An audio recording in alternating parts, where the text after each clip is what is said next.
Ok, perfecto. Entonces vamos a empezar este seminario sobre el tema de fósforo, como acaba de mencionar Axel.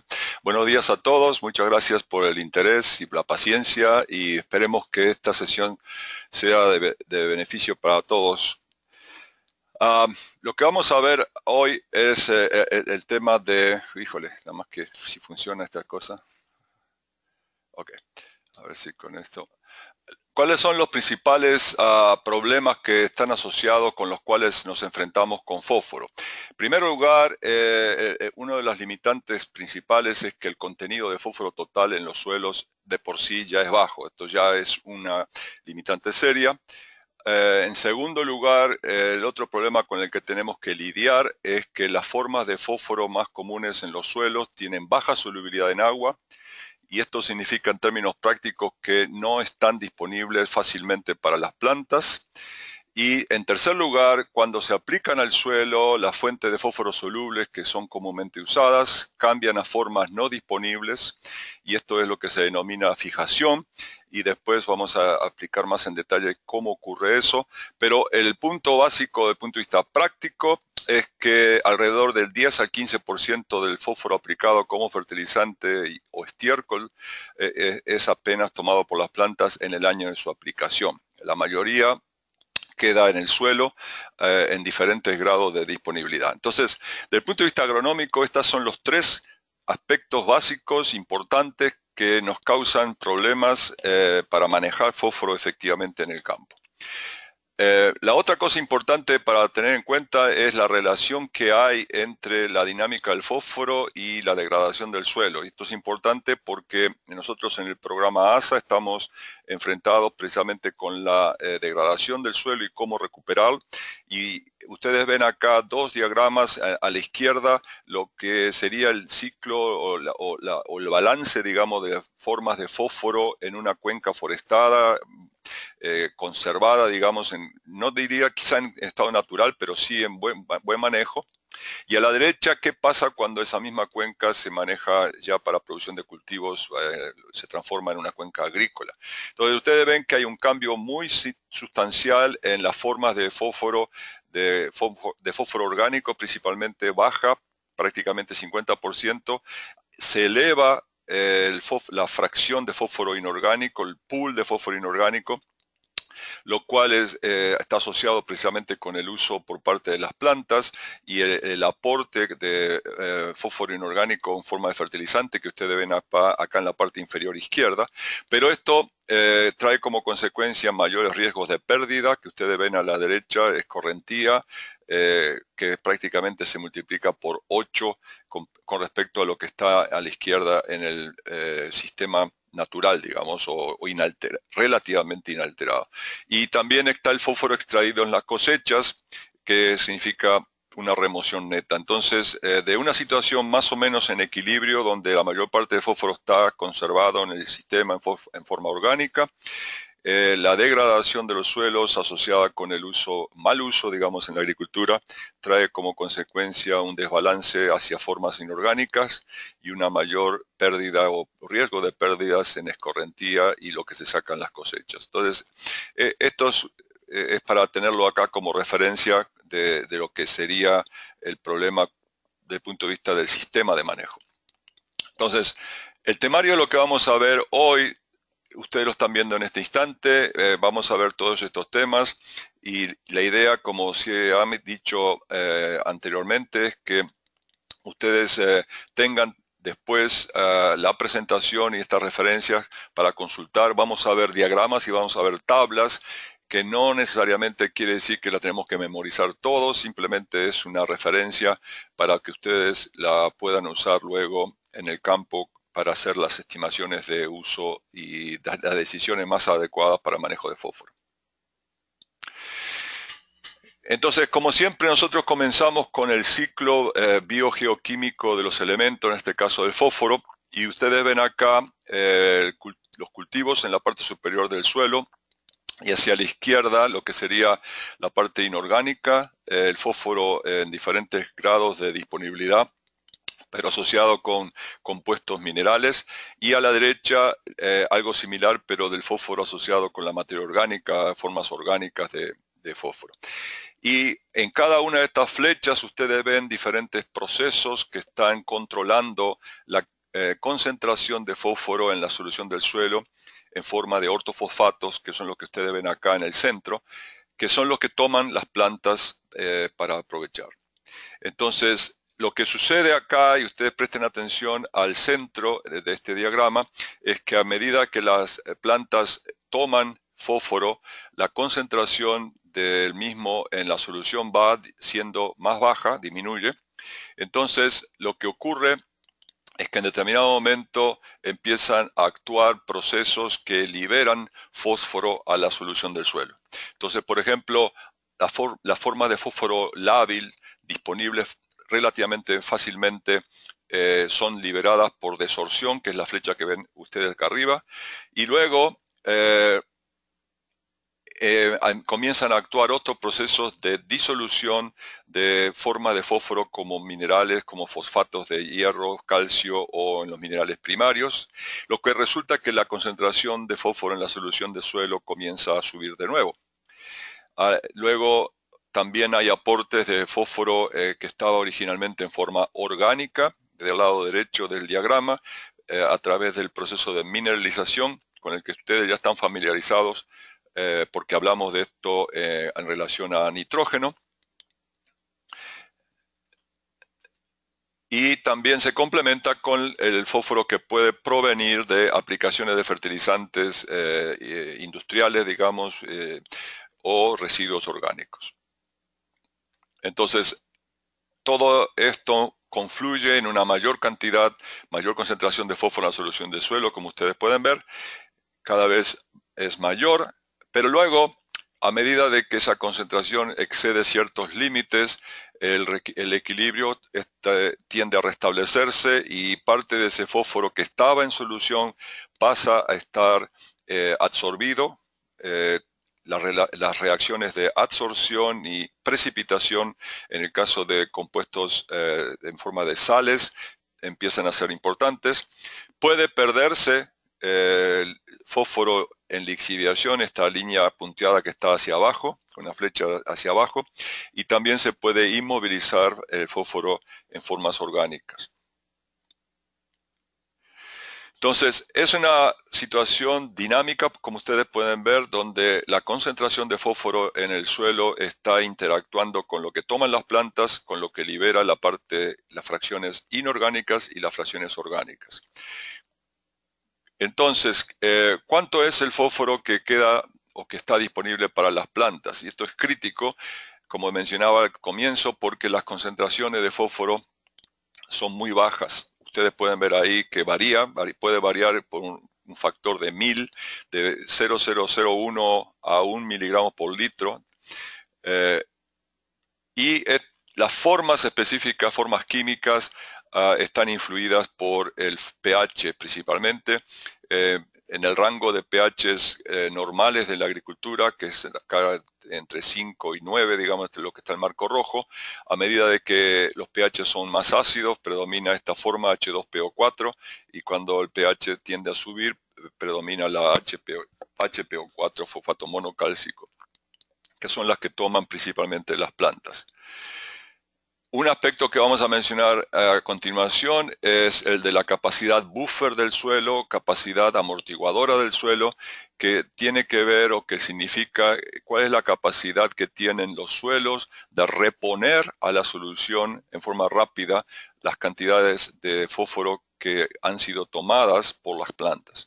Entonces, lo importante acá, entonces, el mensaje, digamos, acá es que no alcanza únicamente con medir lo que está en forma inmediatamente disponible, sino la capacidad que tienen los suelos de ponerlo al fósforo en solución a medida de que las concentraciones bajan por la toma por parte del cultivo. Finalmente, ese fósforo que es tomado por las plantas, las concentraciones a que alcanza varían entre 0,1 y 0,5%. Esos son los rangos más comunes de fósforo dentro de las plantas.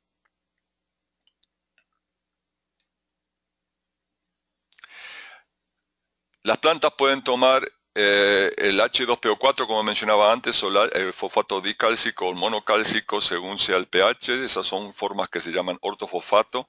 También pueden tomar fósforo orgánico. El fósforo en solución, ¿cómo se mueve? Y esto también lo hemos mencionado en otras ocasiones. El fósforo es poco soluble y no se mueve mucho por flujo masal. Recuerden que el flujo masal es el mecanismo de movimiento que ocurre o que tiene lugar con formas de nutrientes altamente solubles como los nitratos. En el caso del fósforo, lo que se mueve por flujo masal puede llegar a ser en condiciones normales el 1%, con las concentraciones que mencionaba antes bajas. Sin embargo, en ocasiones, después de la fertilización, de la aplicación de fertilizantes fosforados, las concentraciones en la solución de suelo pueden ser altas, en el orden de 1 parte por millón, y en esos casos se han medido hasta 20% del fósforo moviéndose con flujo masal. Estas concentraciones son las que se pueden verificar en el suelo después de aplicar fertilizante. En términos prácticos, la mayor parte del fósforo se difunde, el movimiento es por difusión el más importante. Y ustedes ven en esta tabla cuáles son los valores de fósforo en solución en parte por millón que están asociados con 2 niveles de rendimiento de alguna serie de cultivos. Entonces, esta tabla quiere decir que, por ejemplo, para el caso de maíz, la concentración de fósforo en la solución que está asociada con el alcanzar un 75% del rendimiento máximo es del orden de 0.008 partes por millón, y la que está asociada con un nivel de rendimiento mayor del 95% es alrededor de 3 veces más alta, ¿no? Y en general esos niveles son comparables para trigo, pero ustedes pueden ver que en solanáceas como papa, tomate, niveles de fósforos en solución, lo que se requiere para alcanzar niveles de rendimiento altos es más que lo que se requiere para gramíneas. Entonces, esto es importante para entender para tomar en cuenta, mejor dicho, la cantidad de fósforo que se necesita en solución y que depende de los cultivos y los potenciales de rendimiento. Lo que sucede entonces es que el fósforo se mueve por difusión, las raíces toman el fósforo que se mueve en distancias cortas por ese proceso, y la situación que se plantea es que la velocidad a que las raíces toman el fósforo es mayor que la velocidad a la cual el fósforo se mueve o se puede mover en el suelo. Entonces hay un desbalance, hay velocidades diferentes. Las raíces toman el fósforo más rápido que lo que se puede mover el fósforo en el suelo. Y entonces en este dibujo ustedes ven estas partes de color claro que corresponden a áreas o zonas, como dice ahí, de agotamiento de fósforo. Quiere decir que el fósforo todavía no ha alcanzado a rellenar esas áreas porque está siendo tomado más rápidamente por las raíces que lo que se puede mover. A la derecha ustedes ven un diagrama de una raíz donde está infectada por micorrizas, y como pueden observar, las micorrizas extienden la zona de absorción, la multiplican, y eso hace que una raíz o las raíces en general puedan explorar y tener acceso a un mayor contenido de fósforo que si no lo tuvieran. La otra cosa importante que hay que recordar cuando pensamos en difusión como mecanismo de movimiento es que es mucho más afectado por condiciones de falta de agua, sequía, compactación o por bajas temperaturas. Entonces es común que en el altiplano, en zonas templadas, cuando al comienzo del ciclo todavía hay días relativamente frescos, fríos, las plantas puedan manifestar síntomas de deficiencia de fósforo debido a que las bajas temperaturas inhiben aún más el movimiento del fósforo en el suelo. Y algo parecido ocurre cuando falta agua o cuando las raíces no pueden crecer porque está el suelo compactado. Entonces, Esto es importante, ustedes están en el campo y pueden estar viendo plantas que manifiestan síntomas de deficiencia de fósforo y que pueden estar asociados con alguno o varios de estos procesos.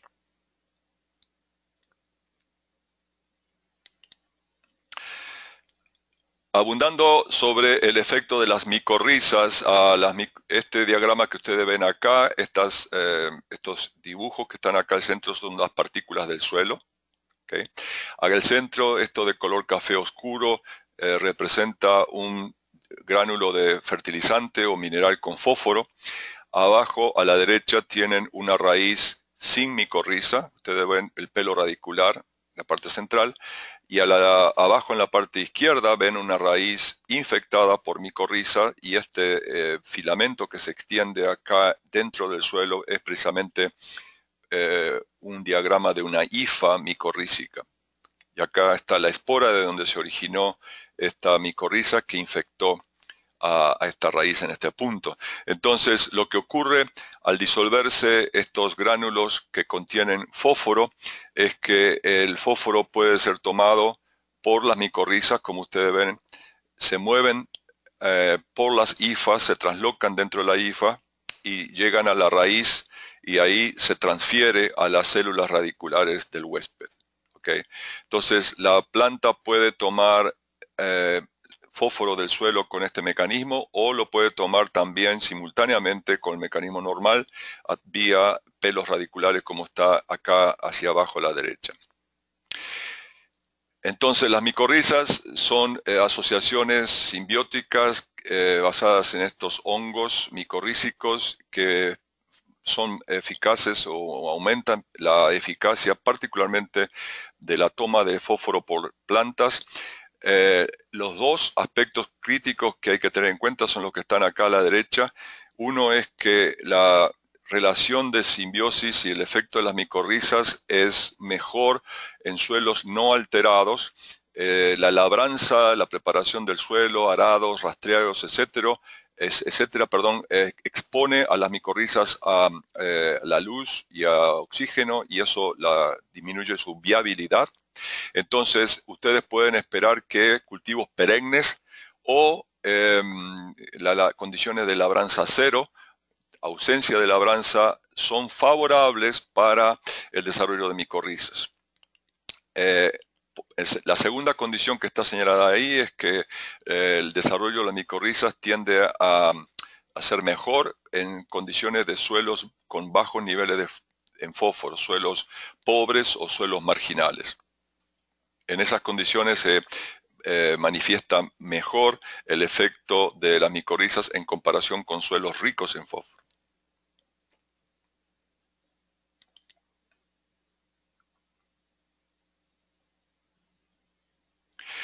Entonces, en el suelo el fósforo puede estar presente ya sea en forma inorgánica como en forma orgánica. Vamos a ir viendo los principales aspectos del manejo de ambas formas. En el caso de formas inorgánicas, el fenómeno más importante que nos va a ocupar ahora es el de la fijación.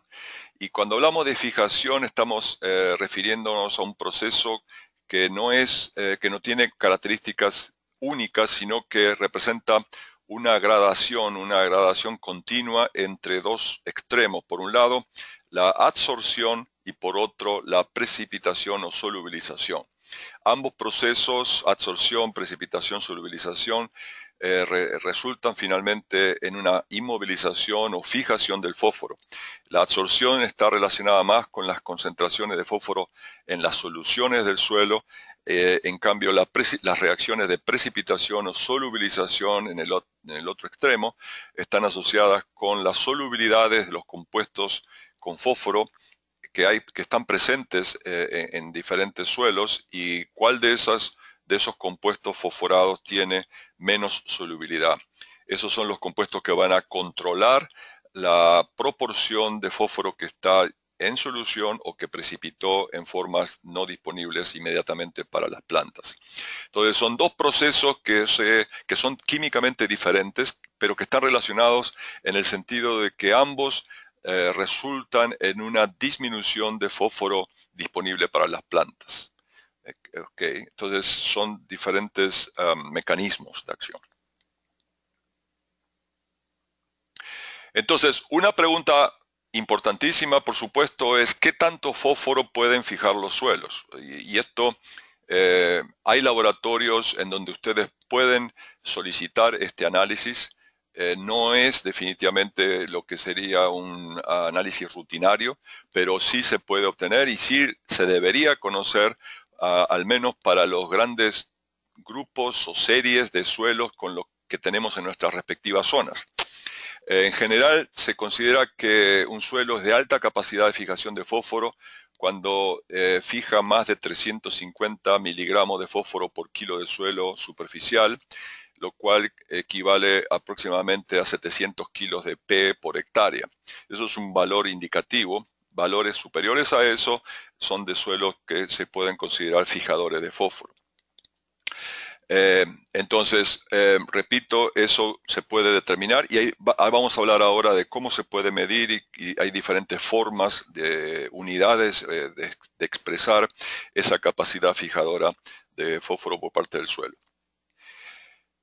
Acá ustedes ven un diagrama donde por razones de practicidad usamos simplemente una forma química de un compuesto fijador que es hidróxido de hierro, pero hay varios, hay de aluminio y hay oxihidróxidos o sesquióxidos de hierro y aluminio. Entonces, no quiere decir que solamente sea el hierro, hay varios tipos de compuestos que son fijadores de fósforo, pero lo importante es que ustedes vean en la parte superior tienen el mineral, ¿no?, que es hidróxido de hierro y que normalmente en la parte superior tienen grupos oxidrilos, todos estos OH que ustedes ven en la parte superior. Y lo que están viendo acá con 3 moléculas son representaciones de iones ortofosfato en solución. ¿Okay? Lo que ocurre es que el fosfato que está en solución reacciona con estos hidróxidos de hierro, reemplazando los OH, y de esta manera ocurre este cambio que ustedes ven en la parte inferior, donde en lugar de tener OH, está el fosfato inmovilizado, ha reaccionado con los hidróxidos de hierro y está fijado sobre la superficie de este mineral y no está disponible para los cultivos. Eso es un diagrama de la fijación de fósforo por parte de los hidróxidos de hierro. Entonces, para medir esto, hay varias formas, como mencionaba, pero lo más común, el común denominador, digamos, es que se tomen cantidades de suelo conocidas, fijas, y se hacen reaccionar con soluciones que contienen diferentes concentraciones de fósforo o de fosfato, ¿no? Eso se agita, se deja descansar, que sedimente, que logre un equilibrio y luego se mide cuánto fósforo quedó en solución o cuánto fósforo fue retenido. Ahí donde entran las diferencias entre los métodos, pero el común denominador en esencia es que se aplica una cantidad conocida en solución y luego se mide cuánto fue retenido por parte del suelo. Y se construyen estas gráficas como la que ustedes ven acá. En esta gráfica ustedes ven los resultados de 2 suelos. Acá esto es el suelo A, acá está equivocado, no debería ser suelo B, es el suelo A, la parte de color rojo, y la curva negra es del suelo B. Entonces, como ustedes pueden observar, las cantidades de fósforo retenido que se mide en el eje de las Y son diferentes para las mismas concentraciones de fósforo aplicadas, ya sea el suelo B o el suelo A. A medida de que se aplica más fósforo en solución, las cantidades retenidas aumentan, pero van aumentando gradualmente menos hasta que se estabilizan y se llega al valor máximo. Y ustedes ven, por ejemplo, que en el caso del suelo A, que es este de acá abajo, la máxima absorción es del orden de 200 miligramos de fósforo por kilo de suelo, en tanto que para el suelo B es 6 veces mayor. Entonces, claramente estos dos suelos son diferentes en su capacidad de fijar fósforo. El suelo B fija mucho más que el suelo A. Y por lo tanto, para llegar a tener una misma concentración de fósforo en solución aprovechable por el cultivo, ya sea café o maíz o frijol, vamos a necesitar aplicar más fósforo en el suelo B que en el suelo A. ¿Ok? Entonces, este tipo de estudio es muy útil precisamente para ayudarnos a planear el uso de fósforo y para tener valores de cuáles son las concentraciones de fósforo en equilibrio, que es este valor que ustedes ven acá, EPC0. Este valor de equilibrio es mayor en el caso del suelo A que en el suelo B, lo cual está de acuerdo, es coherente con la mayor fijación, mayor capacidad de fijación que tiene el suelo B en comparación con el suelo A.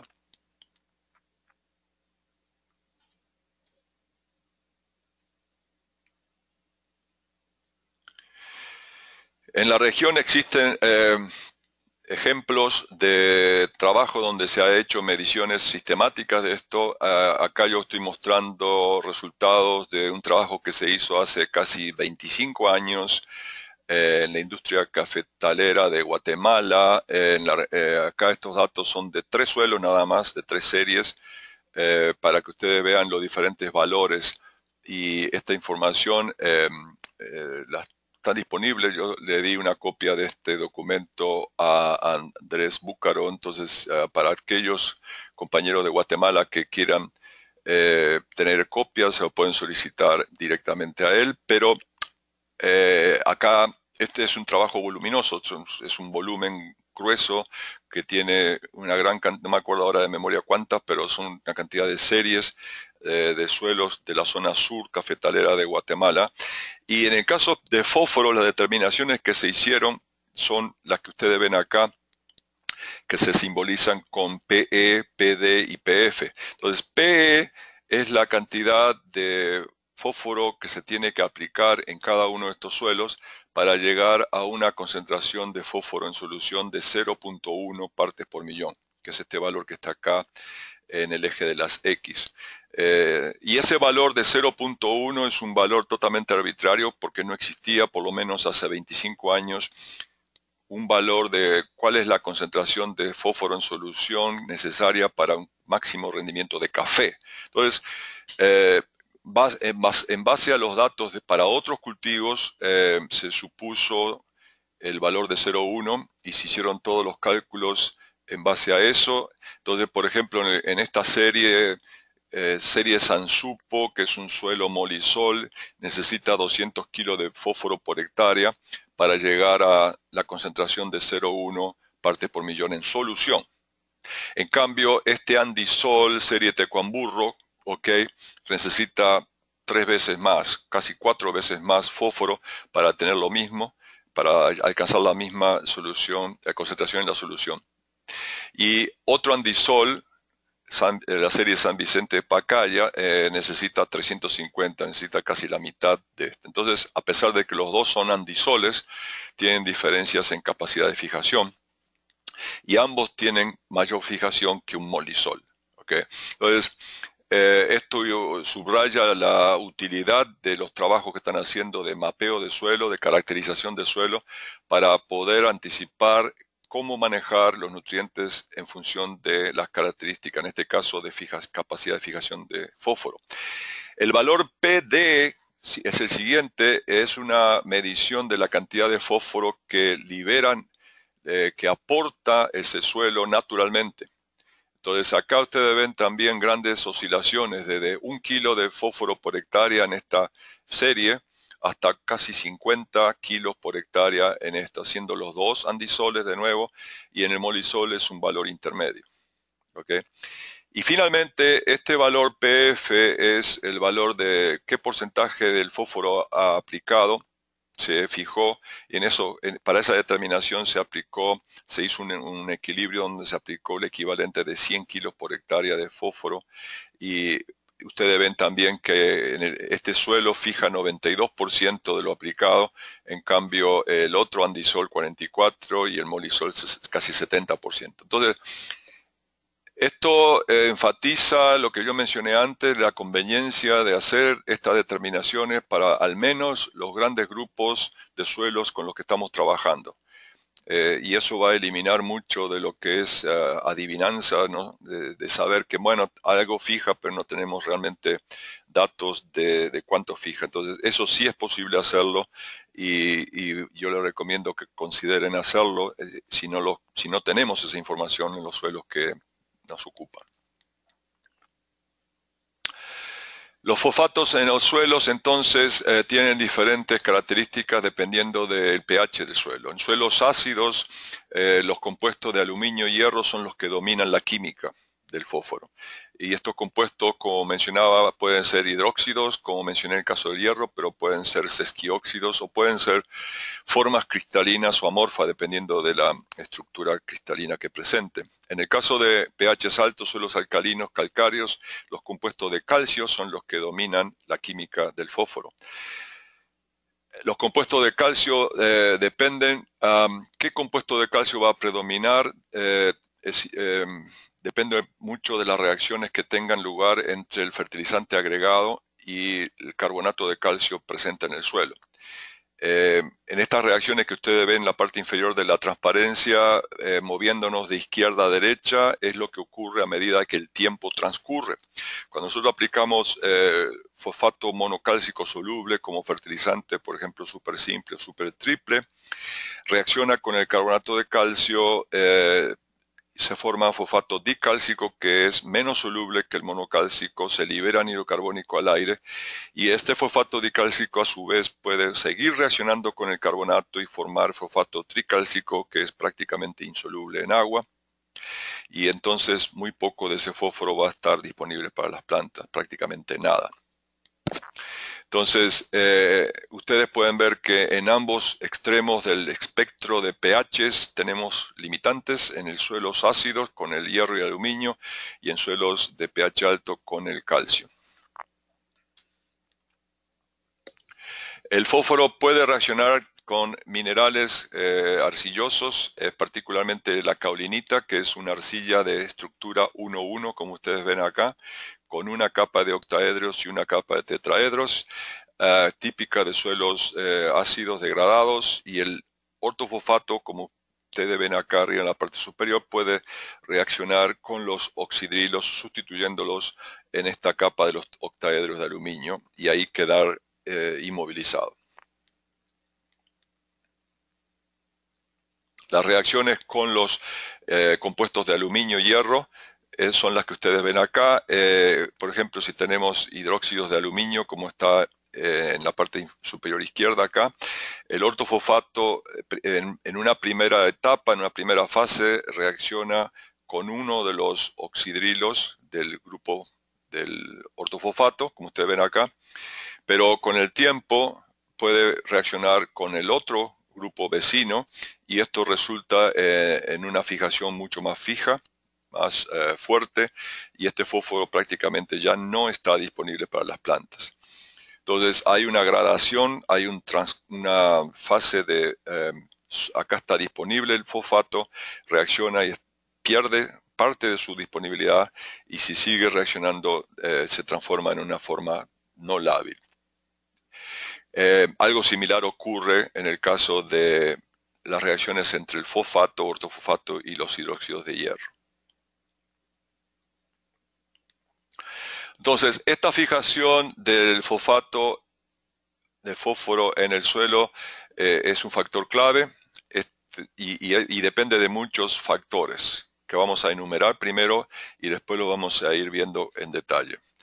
Primero, depende de cuáles son los minerales que están presentes en el suelo, depende del pH, depende de los cationes y aniones que estén junto con el fosfato, qué tanto fósforo haya en el suelo, la presencia de materia orgánica, cuánto tiempo ha transcurrido después de la aplicación, si hace calor o no, si hay exceso de agua o no, y cómo se maneje la fertilización fosforada. Entonces hay una lista larga de factores que tienen influencia en qué tanto fósforo se va a fijar. Primero, el tipo de mineral presente, algo ya mencionamos con relación a los óxidos y hidróxidos de hierro y aluminio. Cuanto más cantidad haya de estos óxidos amorfos de aluminio, hierro y manganeso, alófano en el caso de andisoles, mayor es mayor es la capacidad de fijación. Ustedes ven acá las secuencias de óxidos amorfos, son más fijadores que los cristalinos, a su vez son más fijadores que carbonatos cristalinos, y al final las arcillas de tipo 2,1 son las que menos capacidad fijadora tienen. Y eso ustedes lo pueden ver claramente en este diagrama, en donde ven la fijación de fósforo en función del orden de los suelos. Entonces, para una misma cantidad de fósforo agregado, ustedes ven que la fijación es mucho más alta en los andisoles. Esta línea punteada muestra cuál es la cantidad de fósforo, como ejemplo, digamos, ¿no?, de fósforo en solución necesaria para un crecimiento óptimo de las plantas.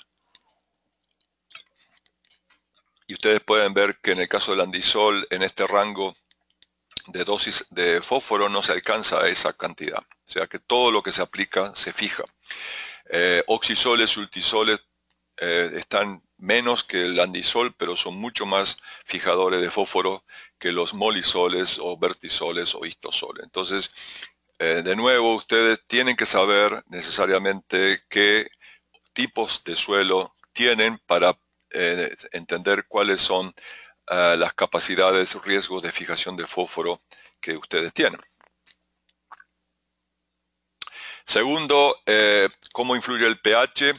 Algo también hemos mencionado ya, a medida que estamos hacia el lado ácido, con compuestos de hierro y aluminio, se forman fosfatos de hierro y aluminio insolubles, o son el fosfato absorbido a la superficie de los óxidos o arcillas. Y en cambio, hacia la derecha, cuando nos vamos a suelos de pH más alto, se forman fosfatos de calcio. Entonces, la disponibilidad óptima del fósforo es en el medio, con pH alrededor de 6 a 7 o 6.5 en promedio. Los otros iones que están presentes e influyen, por ejemplo, los cationes, iones con carga positiva, si tenemos cationes divalentes o trivalentes, favorecen la absorción del fósforo. Por ejemplo, el aluminio intercambiable tiene una alta capacidad fijadora. Por cada centimol de aluminio intercambiable por kilo de suelo se puede precipitar hasta 100 partes por millón de fósforo en solución. Entonces, la presencia de aluminio intercambiable en el suelo, además de tener efectos tóxicos sobre las raíces de los cultivos, es un problema para la fijación de fósforo y disminuir la disponibilidad para la planta. Del otro lado, los iones con carga negativa, como los aniones, pueden cumplir una función positiva. Si nosotros tenemos oxidrilos o silicatos, sulfatos, molibdato, todos estos aniones con cargas negativas, como el fosfato, pueden competir con el ortofosfato. Entonces, si hay mayor cantidad de esos aniones, pueden ayudar al ortofosfato a permanecer en solución. Algo parecido ocurre con los aniones orgánicos, y ahí viene el papel positivo, favorable, que cumplen la materia orgánica, complejos basados en humatos, materia orgánica, humus, que reducen la absorción de fósforo.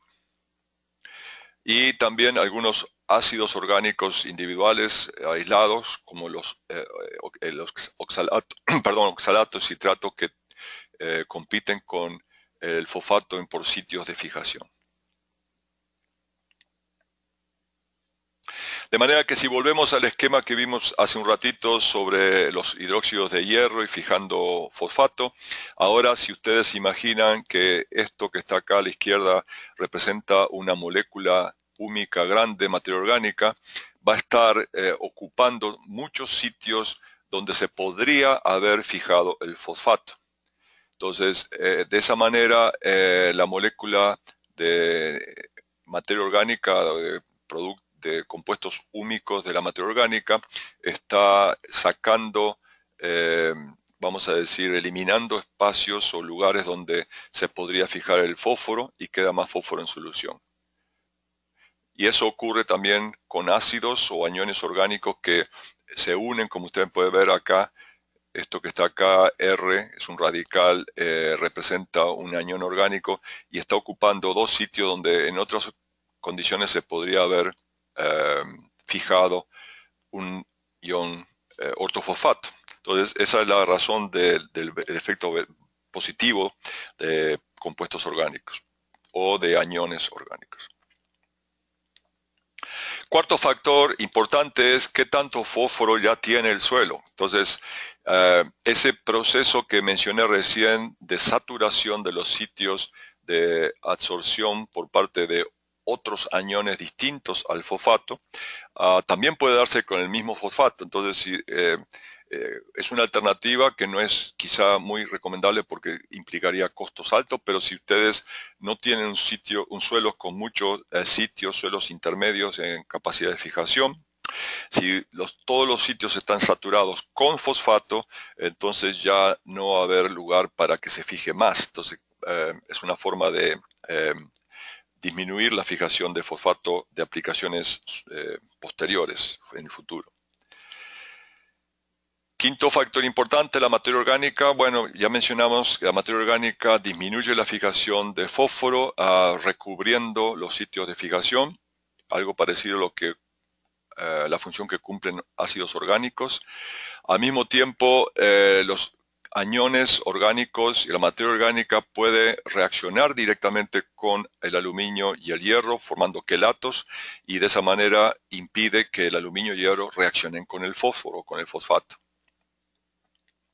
Sexto factor que importa es el tiempo, cuánto tiempo ha transcurrido después de la aplicación de fuentes de fósforo, ya que la absorción de fósforo no ocurre toda de golpe, sino que va ocurriendo, cambiando de intensidad. La formación de compuestos de mayor estabilidad va ocurriendo gradualmente con el paso del tiempo.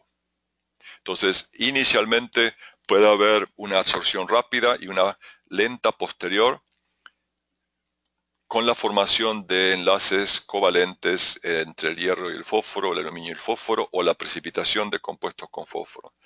Entonces, inicialmente hay una inmovilización en los óxidos, como ya expliqué, pero después pueden ocurrir reacciones que van fijando el fósforo en compuestos cada vez más estables y por lo consiguiente menos disponibles para la planta.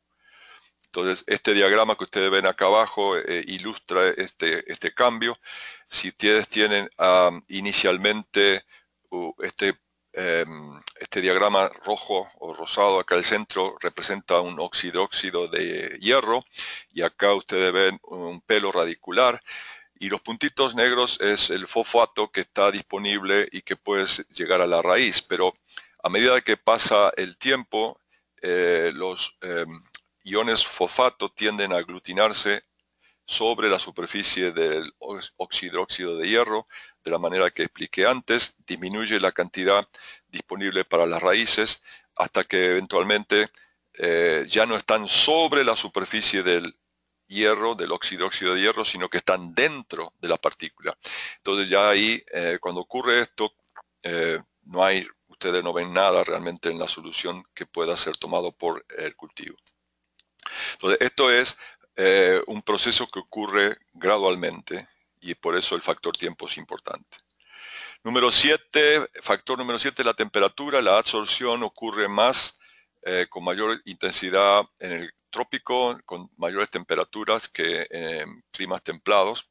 Desgraciadamente eso es un factor en contra nuestro, pero así es. En ecosistemas donde se practica la inundación o en suelos que pueden estar temporalmente inundados, esto afecta aumentando la disponibilidad de aumentando la disponibilidad de fósforo debido a que los compuestos con hierro que son originalmente insolubles se hacen solubles. Y esto ocurre porque originalmente los compuestos tienen hierro en forma férrica, más 3, que es este valor que tienen acá en el centro, y el hierro más 3 es menos soluble que cuando está con carga más 2, entonces lo ferroso los fosfatos con hierro ferroso son más móviles en el suelo. Entonces, por eso es que en agroecosistemas donde se practica, por ejemplo, el cultivo de arroz bajo inundación, los problemas de fijación de fósforo no son tan graves como cuando ocurre en cultivos de secano, porque el manejo del agua y la presencia de agua libre, inundación, trae aparejados cambios químicos que disuelven el fósforo ocluido, los fosfatos pasan a estar disponibles para los cultivos, en este caso el arroz.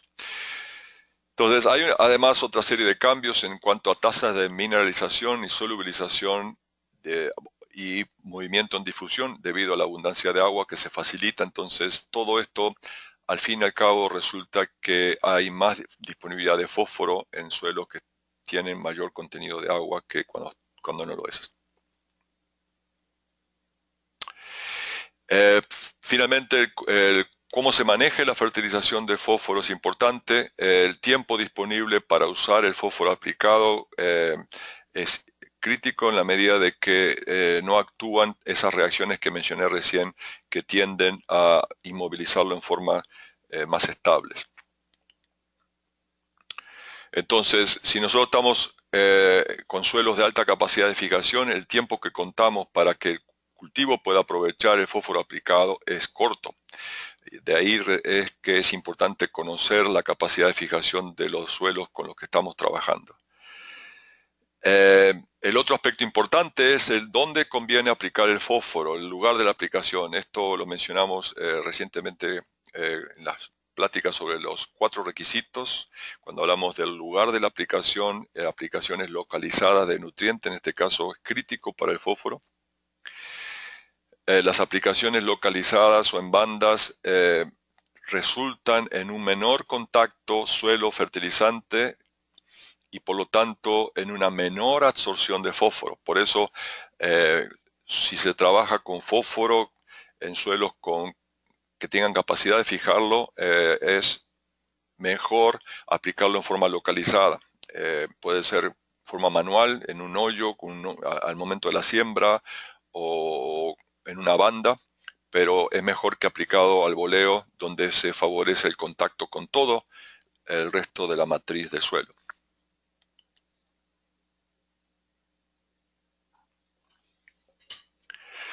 Ok, entonces esto que vimos es lo más importante en cuanto a fósforo inorgánico. Todo ha girado especialmente alrededor del tema de fijación, porque es el tema dominante con fósforo inorgánico. Fósforo orgánico es importante porque es una fracción considerable. Nosotros normalmente estimamos que alrededor de la mitad de todo el fósforo que está en el suelo es orgánico. La materia orgánica contiene de 1 a 3% de fósforo total. Y entonces hay que considerar cuál es la relación carbono, nitrógeno, fósforo y azufre, como vamos a ver después, para ver si el fósforo se va a mineralizar, va a estar disponible, o se va a inmovilizar y no va a estar disponible. Entonces, la mayor parte de ese fósforo en el suelo, fósforo orgánico, está como ácido fítico, es la estructura que ustedes ven acá, fitatos de diferente tipo. Fosfolípidos, ácidos nucleicos, etc. De manera parecida a lo que hablamos hace 15 días con respecto al nitrógeno, las reacciones importantes de la materia orgánica con respecto a fósforo son mineralización, que lo hace mover de izquierda a derecha, o sea, de orgánico a inorgánico, e inmovilización, que es la recíproca. Y este proceso está llevado a cabo gracias a la intervención de esta enzima fosfatasa que cataliza el desdoble de la forma orgánica. Entonces, ¿qué es lo que condiciona cuánto fósforo se va a liberar? Depende de la relación carbono-fósforo. Esto, como ustedes recordarán, es análogo a lo que vimos de relación carbono-nitrógeno. ¿Okay? Si ustedes tienen una relación carbono-fósforo alta, que en este caso es más de 300, hay una inmovilización neta de fósforo inorgánico, y recíprocamente, si la relación carbono-fósforo es baja, hay una mineralización neta. Entonces esto es lo que muestra esta gráfica, ¿no? Aumenta la relación CP, aumenta la inmovilización. Aumenta el fósforo orgánico, aumenta el fósforo mineralizado. Entonces, acuérdense lo que yo mostré recién de los suelos de Guatemala, que había un suelo que tenía aportaba 1 kilo de fósforo por hectárea por año y el otro tenía casi 70. Entonces, esto puede ser importante en distinguir la capacidad de los suelos de aportar fósforo. Las regiones templadas, uno puede esperar de 5 a 20 kilos de fósforo por hectárea por año aportado de la materia orgánica, y en tropicales especialmente puede ser muy alto después de desmontar, o sea, con un suelo fresco, nuevo, con abundancia de materia orgánica, puede ser alto. Entonces, para esto es importante tener por ahí la tabla con cuánto fósforo hay en los residuos vegetales. Contenidos de fósforo en el residuo de menos de 0.2% generalmente están asociados con una inmovilización, y eso es lo que ocurriría con casi todos estos cultivos, excepto la caña de azúcar, que es la que tiene un poco más que los demás.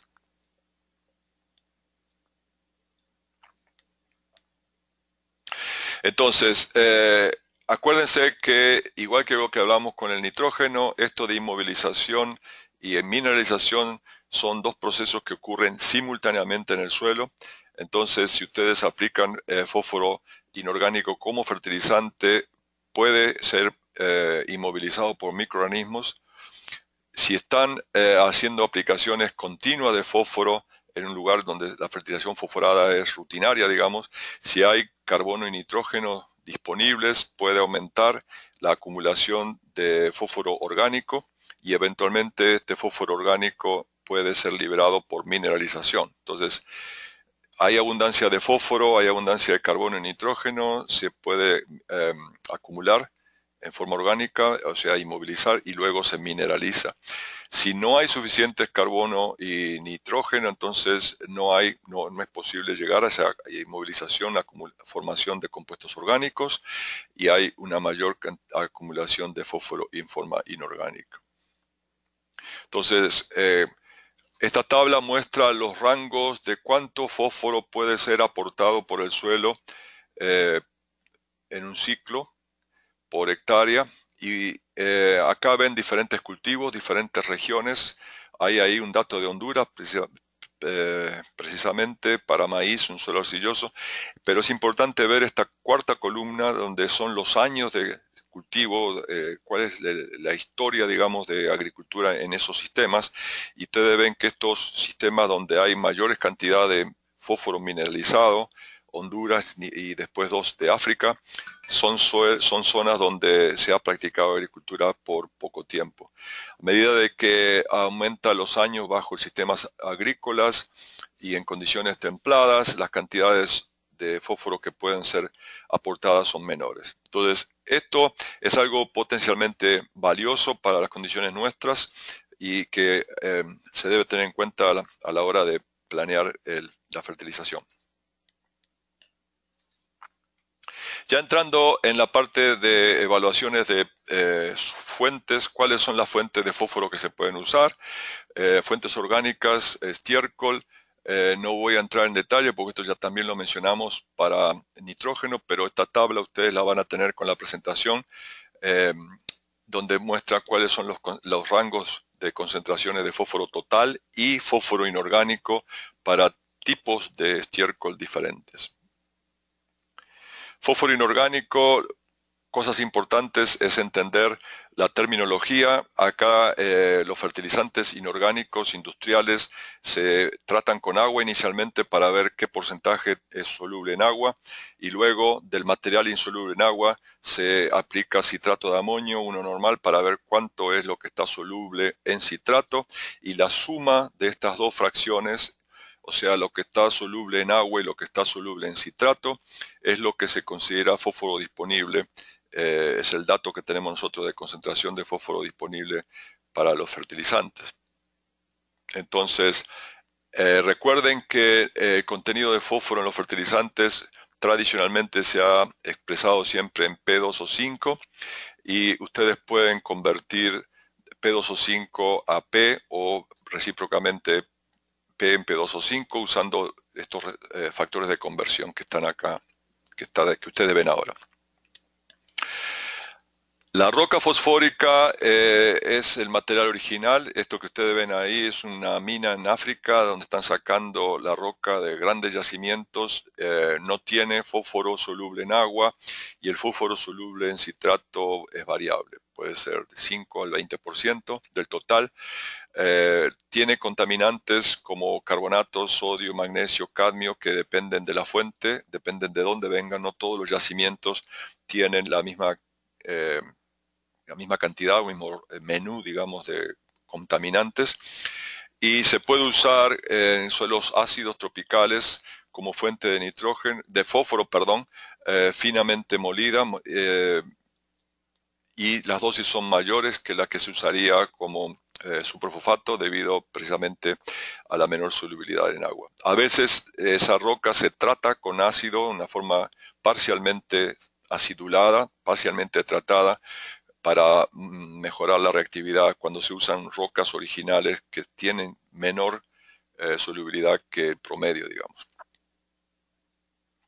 Fosfato de calcio, tenemos fosfato de calcio, el más conocido es el superfosfato simple, que se produce a partir de la roca fosfórica con tratamiento, mediante tratamiento con ácido sulfúrico, como ustedes ven acá, y que en ese proceso se forma un producto que se llama fosfoyeso o yeso, que es el que está a la derecha. El superfosfato simple, como ustedes saben, tiene 16 a 20% de P2O5, 90% es soluble en agua y es una fuente de azufre precisamente por el yeso este que yo mencionaba recién. Luego tenemos el superfosfato triple, que también se produce a partir de la roca fosfórica, nada más que en lugar de usar ácido sulfúrico se usa ácido fosfórico, como ustedes ven acá. Se forma fosfato monocálcico. Este no tiene yeso, entonces tiene mayor contenido de P2O5 que el super simple, pero no tiene azufre.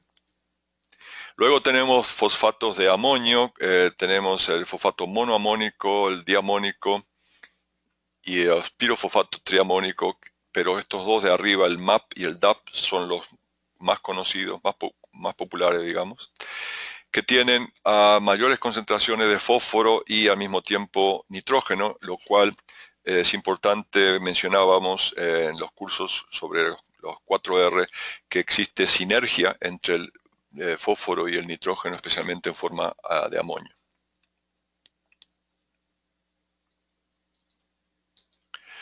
Entonces, el MAP y el DAP, como mencionaba, son las formas de fosfatos de amonio más conocidas y las concentraciones son las que ustedes ven acá. El MAP tiene 11,52,0, el DAP 18,46,0. La reacción del MAP inicialmente es muy ácida, en cambio la del DAP es muy alcalina. Entonces hay una diferencia en disponibilidades y hay una diferencia en reactividades.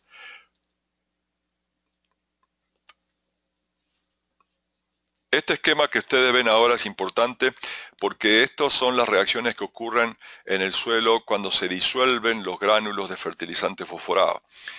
Ustedes ven acá a la izquierda este gránulo este esquema representa un gránulo de fertilizante fosforado, donde tenemos esta X, es el fosfato dicálcico.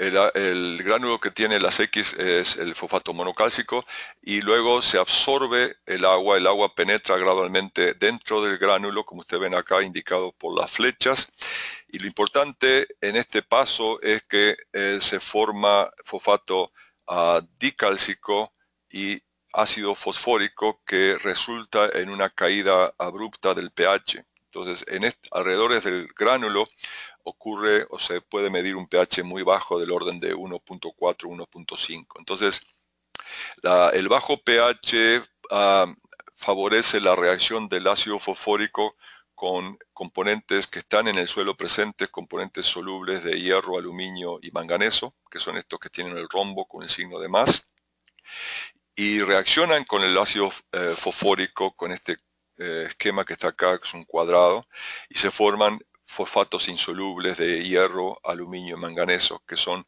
representados por estos redondeles con el signo de más. Y al final queda en el gránulo, la parte central, el fosfato dicálcico, que es este que está acá en el lado derecho de la reacción. Entonces, esto ocurre al disolverse, repito, el gránulo de fertilizante monocálcico, basado en fosfato monocálcico, que es lo más común, ¿no? Fertilizante industrial. Y eso ocurre rápidamente. Por ejemplo, 14 días después de la aplicación, esto sería como se vería las zonas tratadas. Al centro es el gránulo de fertilizante con 5 milímetros de diámetro, y acá ustedes ven estas sombras o nubes propiamente blanquecinas que corresponden a los productos de reacción del fosfato monocálcico con el suelo. Entonces, a medida de que transcurre el tiempo, ustedes ven que una semana después de la aplicación, a 1 centímetro, ustedes tienen una alta cantidad de fósforo extraíble, pero a medida de que pasa el tiempo, por ejemplo, esta línea punteada 2 semanas, a la misma distancia ya es menor, y 3 semanas después es todavía menor aún. Entonces, la cantidad de fósforo extraíble va disminuyendo con el tiempo y se va moviendo hacia afuera del gránulo original del fertilizante.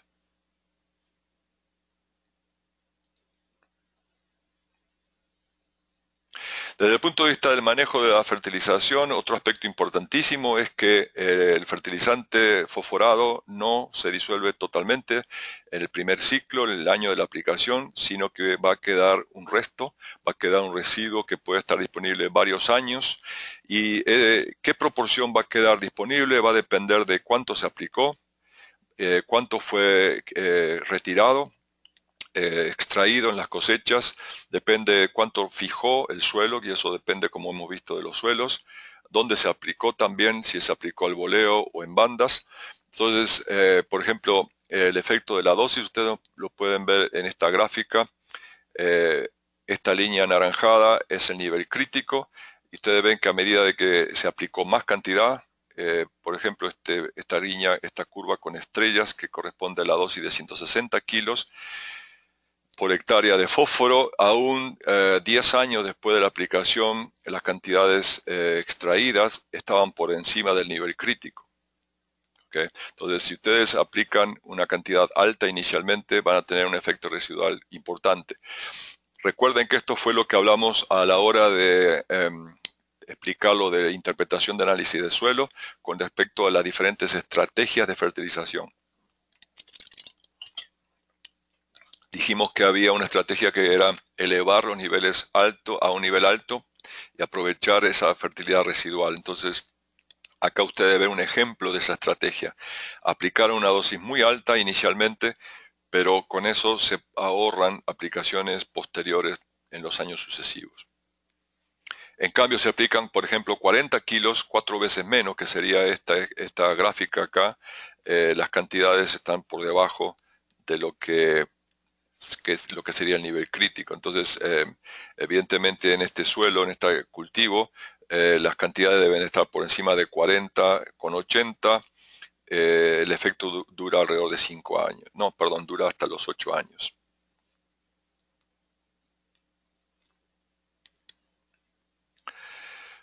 Si usamos la otra estrategia de fertilización, que consiste en reemplazar lo exportado, entonces tenemos que ver de nuevo cuál es el nivel original, cuánto es lo que se saca de fósforo del suelo en la parte cosechada, y cuánto debemos aplicar para restablecerlo. ¿Okay? ¿Con qué frecuencia? Entonces, en esta gráfica ustedes ven que si aplican, por ejemplo, 25 kilos por hectárea anualmente, las cantidades están por debajo de van descendiendo, digamos, no logran restablecer hasta el nivel original del suelo, está más alto todavía.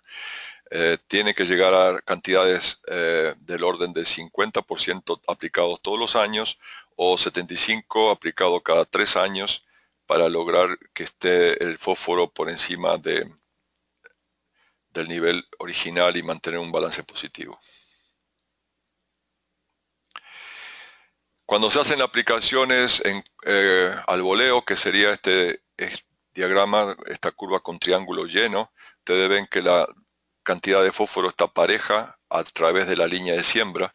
Si ustedes quieren favorecer el contacto del cultivo con el fósforo, entonces ustedes ven que aplicado en banda, como es este triángulo en blanco, logra concentraciones mucho más altas que al voleo cerca de donde está el cultivo. Esto es el punto cero, es la hilera donde estaba el cultivo. Este caso es trigo. ¿Okay? Entonces, este diagrama muestra las ventajas precisamente de las aplicaciones en banda comparado con las aplicaciones cobertura total.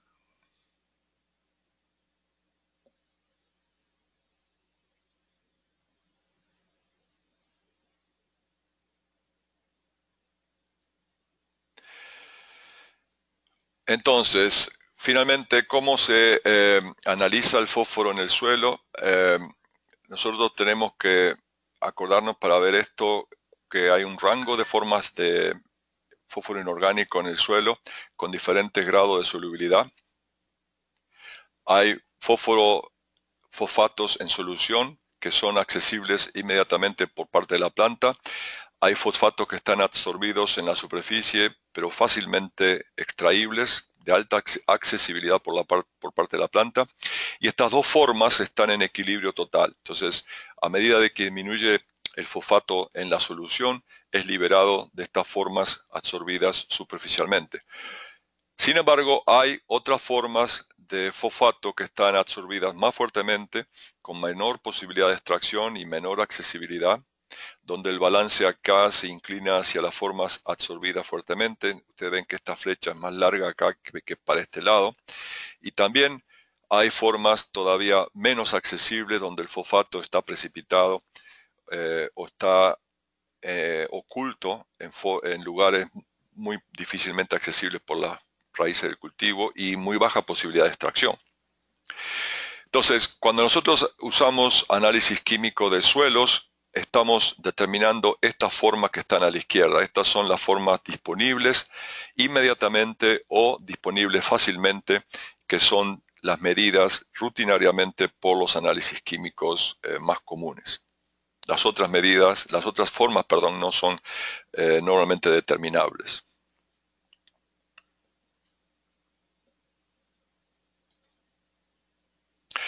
Los procedimientos más importantes de análisis de fósforo en el suelo son la extracción química y el uso de resinas o que se denominan acumuladores de fósforo. ¿Cómo funcionan las soluciones extractoras? Las soluciones extractoras químicas lo que hacen es disminuir las concentraciones de aluminio o calcio en la solución, y al hacer esto hace que los fosfatos que están en el suelo se disuelvan para volver a subir las concentraciones de aluminio o calcio, y esto nos da una indicación, un índice de la facilidad con que el fósforo va a estar liberado de la solución.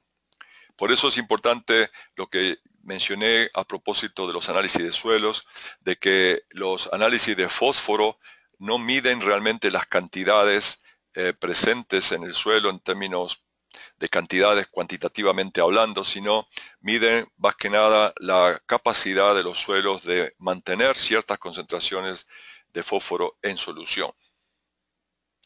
O sea, lo que se denomina acá la medida del suelo, de la capacidad del suelo de abastecer o de proveer fósforo.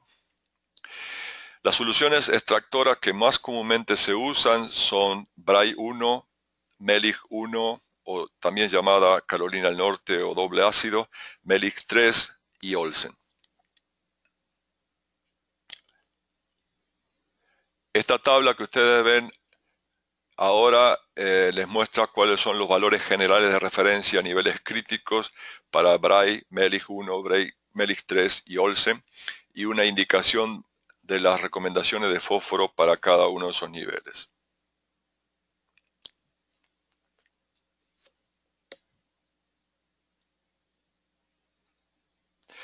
El uso de resinas o de acumuladores de fósforo tiene un mecanismo de acción diferente que las soluciones extractoras que mencioné recién. Los acumuladores de fósforo simulan la acción de las raíces, imitan las condiciones de la rizósfera, y acá tenemos una serie de tipos de acumuladores de fósforo. Tenemos resinas de intercambio aniónico, membranas de intercambio iónico y papel impregnado con óxido de hierro. Son variantes de un mismo procedimiento de simulación de lo que hacen las raíces, que lo que ocurre en las rizósferas. Esta es un área de trabajo que está siendo desarrollada en los últimos años y que tiene un alto potencial debido a que en general tiene mejores correlaciones por lo que toman los cultivos en comparación con las extracciones químicas. Acá ustedes ven algunos datos que fueron proporcionados por el laboratorio de Analab, de Anacafé en Guatemala, que han estado usando las resinas los últimos años y están haciendo trabajos de calibración para identificar los valores valores críticos, digamos. Estos son valores tentativos para la región 3 y esto es para la pendiente volcánica del Pacífico, y en general ustedes ven que andan alrededor de 50 partes por millón, pero estos son valores todavía provisorios, no es un trabajo concluido todavía. Entonces, desde el punto de vista, ya resumiendo, desde el punto de vista práctico de campo, en vista de todo lo que hemos hablado sobre fósforo hoy, ¿cuáles son los aspectos prácticos a tener en cuenta? En primer lugar, en la medida de lo posible, tratar de promover, mantener la simbiosis con micorrizas. Esto puede ser o puede involucrar la inoculación, o puede simplemente ser mantener cultivos asociados que tengan micorrizas y que contribuyan con fósforo a otros cultivos presentes en la asociación. Minimizar la labranza para evitar daños a las micorrizas, como mencioné anteriormente, inocular si es necesario.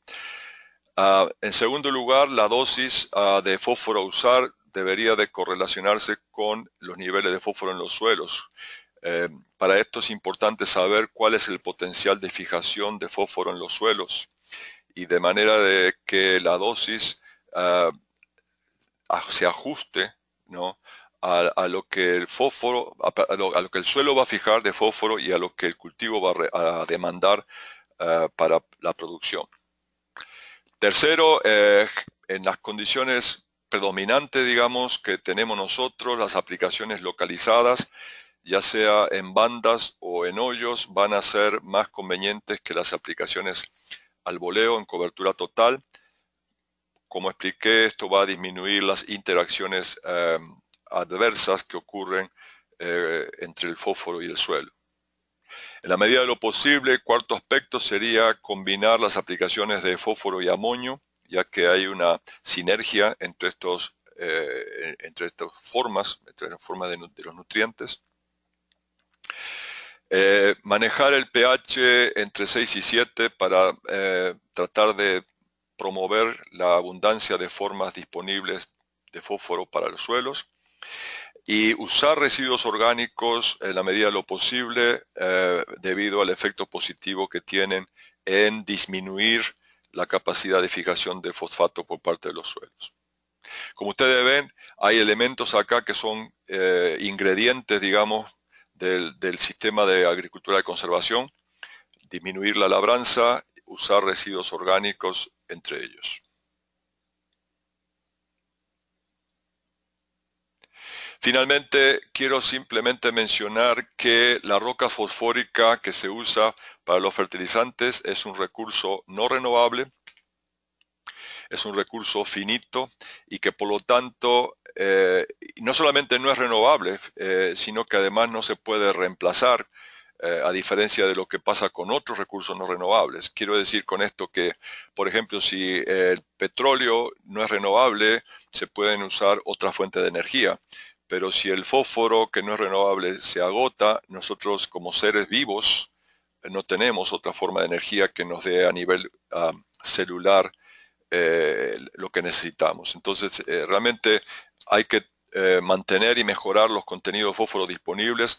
Hay que tener un uso más responsable y racional del fósforo para evitar estos problemas de agotamiento de este recurso. También la transferencia de fósforo desde suelos fertilizados a aguas superficiales produce serios problemas de eutrofización, lo que son estos crecimientos de algas, principalmente, que son desgraciadamente frecuentes en lagos o cuerpos de agua superficiales. Y esto es todo en esta presentación. Bueno, muchísimas gracias, Armando. Ya tenemos 3 preguntas, o son complejos, pues que algunos tienen varias preguntas.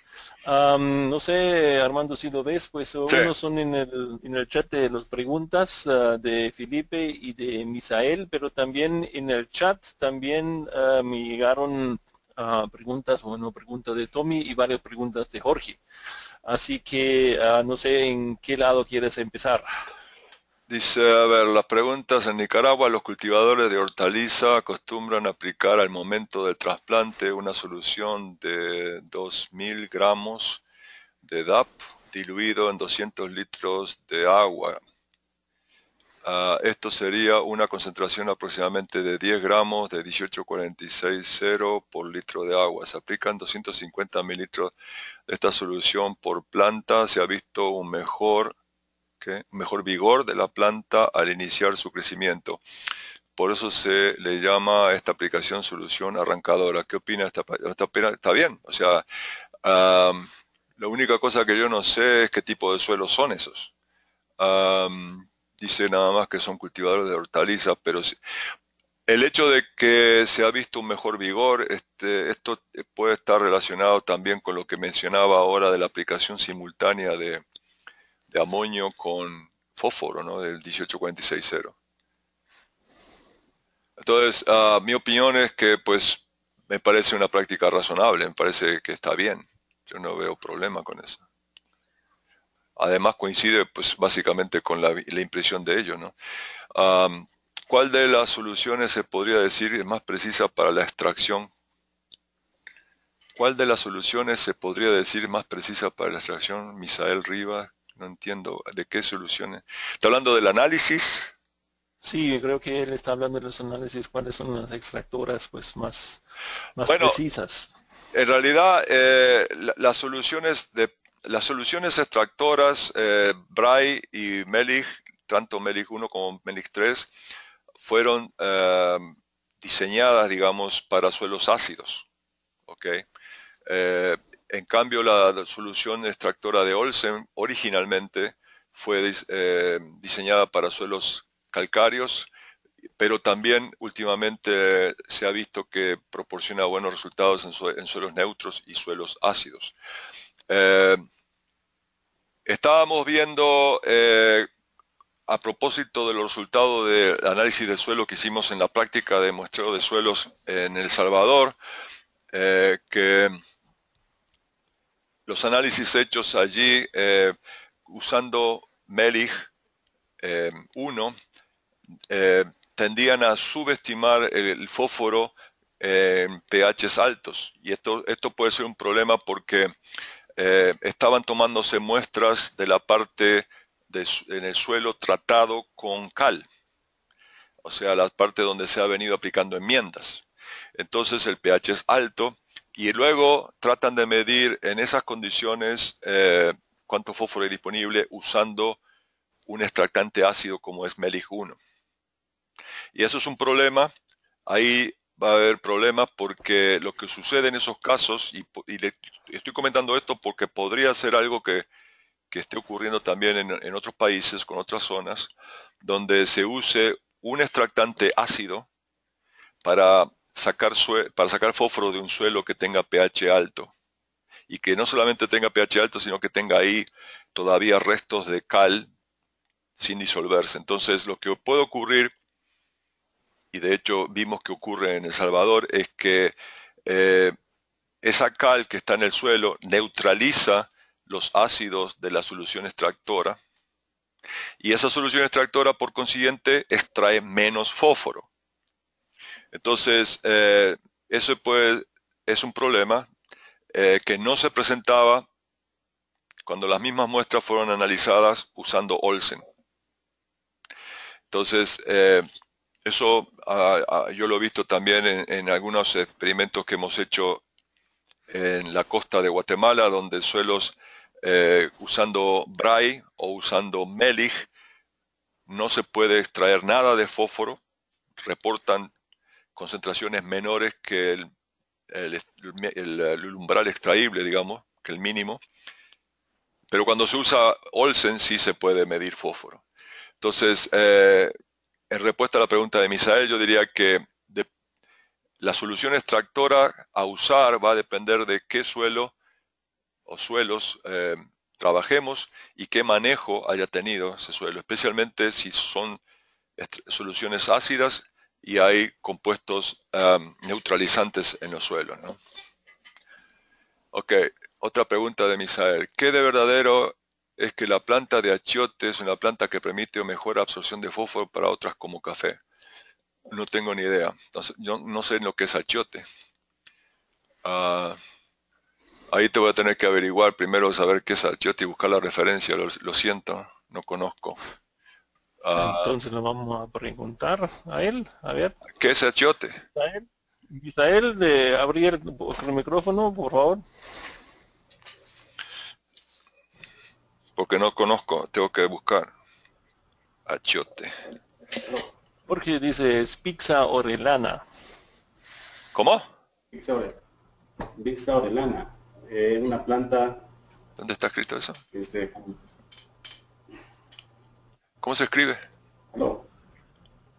B-I-X-A. ¿No lo puedo escribir ahí, en el chat? ¿O? Está hecho, está allá. Revisa, ¿Dónde? por favor. En el chat. No. Jorge Martínez. Espérate, pero Jorge está mandando esto siempre a mí, solo a mí, no a todos. A ver. A ver. Y... ahora sí. Bixa orellana. Ok, voy a apuntar. ¿Y qué familia es? No tengo ni idea. A ver. Bueno, yo la verdad, así de memoria no sé, lo lamento. Yo lo que puedo hacer es explorar eso, buscar alguna referencia y averiguar, porque yo mal te podría decir si es de verdad, si hay algo de cierto cuando ni siquiera conozco la especie. Entonces dame chance de, a mí me interesa ahora a estudiar y aprender por qué, si es que eso ocurre, ¿no? Lo que yo sé en cuanto a las asociaciones es que, como mencioné en una de las últimas transparencias, hay las asociaciones de especies en donde hay miembros o componentes que tienen asociaciones micorrízicas. Eso sí ocurre. Entonces no sé si ese sería el caso con el achiote. O sea, no sé si el achiote pues tenga o se conozca que tenga micorrizas. No sé. Es lo que tengo que averiguar. Los abonos verdes, ¿qué efecto pueden tener en el ciclo del fósforo? Bueno, los abonos verdes tienen efecto en el fósforo desde el punto de vista de reciclado de fósforo en forma orgánica. Si tienen fósforo inorgánico y lo toman los abonos verdes y lo acumulan y luego eso se incorpora o se descompone, entonces puede quedar en formas más fácilmente disponibles para el siguiente cultivo. Entonces, desde ese punto de vista, van a tener efectos benéficos, ¿no?, en la disponibilidad de fósforo para cultivos en sucesión, en asociación. Eso para Felipe Pilar. Luego Saúl Armando dice, ¿qué hacer cuando los suelos son muy ácidos? para hacer más disponible el fósforo y que dice presencia de delta de aluminio.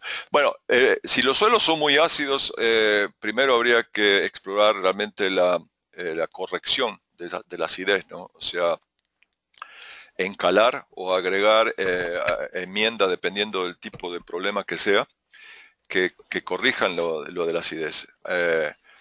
Eso sería lo más lógico de hacer inicialmente. Ahora, si no se tienen recursos, la aplicación de fuentes como la roca fosfórica finamente molida en aplicaciones localizadas, el mismo ácido, la misma naturaleza ácida del suelo va a contribuir a disolver esa roca y el hecho de que ese fósforo que se va disolviendo, que está localizado, va a disminuir las interacciones con el resto del suelo y va a hacerlo más disponible para el cultivo. Entonces, es como que tuvieran un área, una reserva con alta concentración de fósforo en forma localizada, ¿no?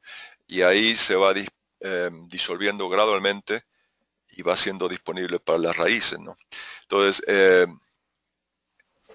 ahí mi recomendación inicial, lo que yo pensaría sería corregir la acidez. Si esto por razones de disponibilidad de recursos, de transporte no es limitado, no se puede, entonces manejar fuentes de fósforo que sean más adecuadas. O sea, no usar fuentes solubles, no usar fuentes, no hacer, perdón, aplicaciones cobertura total, sino usar aplicaciones localizadas de forma que sean menos solubles, cuya disponibilidad aumente debido a la acidez, la naturaleza ácida del mismo suelo, ¿no?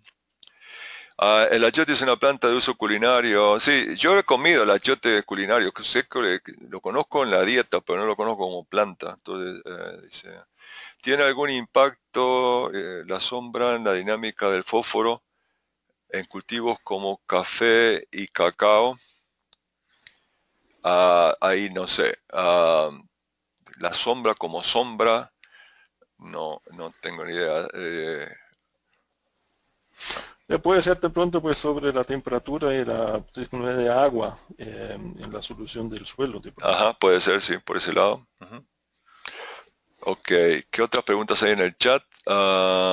¿Puedes escribir las preguntas? Tome una consulta en base a la explicación de la absorción de fósforo con la materia orgánica. Explica que es baja la movilidad haciendo quelatos. ¿Cómo? Baja la movilidad haciendo quelatos, pero con ASA estamos trabajando en el aumento de la materia orgánica. ¿Qué problemas podemos tener más adelante si aumentamos la materia orgánica y la no movilidad del fósforo? No entiendo. Bueno, si quiere de Tommy de pronto puede también explicarlo pues oralmente. Le voy a abrir el micrófono. Tommy, Sí. de pronto puedes hacer un poquito más pues explicado tu pregunta para que se puede contestar. Sí, buena idea. Sí, ¿Qué bueno, pasa? Hola. estaba hablando acerca en la parte de la fijación de los fósforos, estaba hablando también de lo que es la parte de la materia orgánica. Estoy diciendo que la materia orgánica también hace la parte de inmovilidad del fósforo, ya que hace quelato con aluminio y hierro. Entonces nosotros ya que estamos trabajando con el proyecto de ASA, en el aumento de la materia orgánica, ¿cuáles serían los problemas que podemos tener con el fósforo más adelante? No, quizá ahí no me expliqué bien. Lo que yo quiero decir es que la materia orgánica forma quelatos, o que compuestos de la materia orgánica forman quelatos con el aluminio y el hierro. Y entonces, al hacer eso, ese aluminio y ese hierro no van a reaccionar con los fosfatos. Entonces, el efecto neto de la materia orgánica es positivo. Es decir, aumenta la disponibilidad de fósforo, porque de no existir esos compuestos orgánicos, ese fósforo reaccionaría con el aluminio y el hierro. ¿Está claro? O sea, que la materia orgánica cumple ahí una función de bloquear aquellos elementos como el aluminio y el hierro que podrían reaccionar con el fósforo, disminuyendo su disponibilidad. Okay, muchísimas Tommy. gracias. ¿Eso te da una respuesta a tu pregunta? O sea que yo entiendo que Sí, lo que sí. están haciendo de materia orgánica es positivo. O sea, yo no le veo contradicción, yo no me preocuparía. La materia orgánica va a tener un efecto positivo en el fósforo, en la disponibilidad de fosfato, ¿no? De pronto, Armando, pues los gelatos, pues de pronto hablar sobre estos gelatos, qué tan disponibles son ¿Para qué? ¿Para la planta? para la planta, para la extracción o para pues la absorción del fósforo. No, Una pero vez que están en gelatos, pues están disponibles, o más disponibles que si son absorbidos por suelos o por los aluminio, etcétera. no, pero es que son quelatos de aluminio y hierro. Entonces, es la, digamos, compuestos orgánicos, moléculas orgánicas relacionadas con el humus, digamos, ahí es difícil porque son estructuras, sería difícil identificar una en particular. Ahí se mencionaba, sí, por ejemplo, ácido oxálico, el ácido cítrico, esos son compuestos individuales, orgánicos, que reaccionan con el aluminio y con el fósforo, entonces forman compuestos insolubles. Eso no lo va a tomar la planta. El funcionamiento del proceso es que lo que hace es quitar aluminio y hierro de circulación, digamos. Ese aluminio y hierro, si estuvieran en solubilidad en la solución de suelo, disponibles, podrían reaccionar con el fosfato.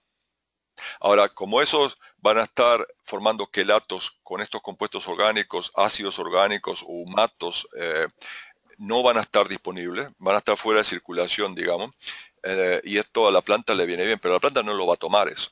Eso van a estar ahí insolubles en el suelo. Ok, entonces, Tommy, ¿esto era suficiente para tu pregunta o tienes otra pregunta antes de pasar por el complejo de preguntas Jorge tenía? No, no, está bien. Está bien. Bueno, ¿Está claro? gracias. Gracias. Ok, ¿Qué otra pregunta?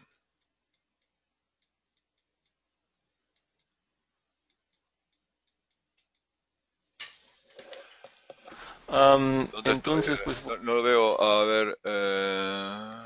en el chat, Jorge Dice Jorge, tiene un varios. exceso de fósforo en el suelo. Un exceso de fósforo en el suelo puede afectar la absorción de otros elementos como el zinc. De acuerdo, eso es cierto. Sí, eso es claro. Hay una interacción negativa. Si tiene mucho fósforo, va a disminuir la absorción de zinc. ¿Es posible que el suelo pueda absorber fósforo orgánico? No, la planta puede absorber fósforo orgánico. Es lo que quise decir, ¿no? ¿Es posible que el suelo pueda absorber fósforo orgánico? ¿No será la planta? Bueno, pregunta para Jorge. Me parece haber escuchado que se puede absorber fósforo orgánico, sí. Es cierto, sí, y creo que lo mencioné al principio, se puede absorber fósforo orgánico, sí. Es cierto que el DAP puede tener contenidos altos de metales pesados y puede ser fuente de contaminación al suelo. Es cierto, yo lo mencioné, la roca fosfórica puede tener cadmio, metales pesados, y las concentraciones varían entre los tipos de materiales, si son rocas ígneas, si son rocas sedimentarias y de qué parte del mundo vienen. No todas las rocas tienen, el cadmio, digamos, es un contaminante natural, es algo que está presente, que se formó, que se agregó en el proceso geológico de hace millones de años cuando se formaron esas rocas. Entonces, cuando esa roca luego se sacan, se extraen, se muelen y se tratan, pues el cambio queda ahí. Y eso es lo que ocurre como contaminante. No sé si eso responde a la duda de Jorge o no. Hoy todavía Sí, es que no puedo abrir el micrófono de Jorge porque no tiene. No, Entonces, no tiene, es que no puedo. todos. Pero de pronto nos puede dar, pues, por escrito, pues, su satisfacción, su grado de satisfacción sobre las respuestas. Si no, pues tenemos también, mientras tanto, pues más preguntas en el cuadro de las preguntas. Armando, ahí tenemos los abonos verdes, ya hemos hablado, pero Saúl pregunta, ¿qué hacer cuando ¿Dónde? después el achote tenemos? ¿Tiene algún impacto la sombra? Eso lo tuvimos también. Y después la pregunta es para saber cómo es la respuesta de P en suelos que empieza a humedecer el suelo, a incrementar. ¿Cuál es la pregunta? Quirino está preguntando eso. ¿Cómo es la respuesta del P en suelos que empieza a humedecer el suelo? ¿Cómo? Quirino, te abro el micrófono para que nos puedes ayudar. El suelo que empieza a humedecer el suelo. Quirino, ¿nos puedes explicar un poquito lo que te tienes como pregunta? ¿Sí me escuchan? Hey, te escuchamos. Sí, me escuchamos perfectamente, hombre. Bueno, mi pregunta era que los suelos cuando están secos